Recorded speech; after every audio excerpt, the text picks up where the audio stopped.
नमस्ते भले थान समस्ते। चलन बनामा आज पालंग साग।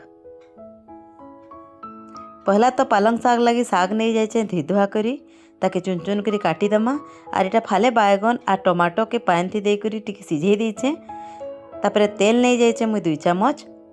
सेथि पहला बड़ी के भाजी दमा लाल लाल करी। बड़ी भाजी हो गलान यहाँ मुई साग आर फूलकोबी आलू मटर के काटी देछे आर बने करी 8 कुला 10 कुला वगैरह हवा लहसुन के छोट छोट कर काटी देछे। तेल थी टिके सुरसो फुटे दमा आर लहसुन के दे दमा। पहला लहसुन लाल हो करी भाजी हो गला परे काटी रखी थिबार पनीपरिबा मान को दे दमा।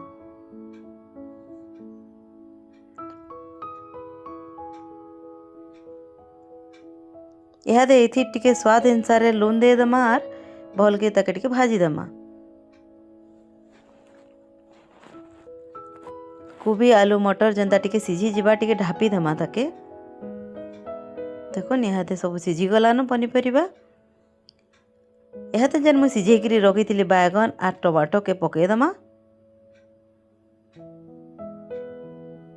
पातल घंटा के सब पनीपरिबा संगे मिसई करी भल करी टिके गुले दमा आर काटी करी जन रखी जन साग के पकई करी इहादे घाटी दमा।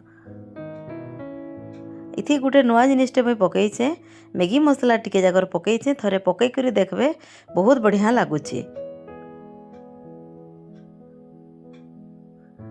कंचा लंका 2टा देखईचे मुई हेले मुई गुटे देइचे। आपन को राग जदि जह दरकार तो 2टा कंचा लंका टिके दे देबे आर ताके भल करी गुले देबे। एहादे जन भाजी की रखीतिली बड़ी मान को भी ऊपर पकई दमा।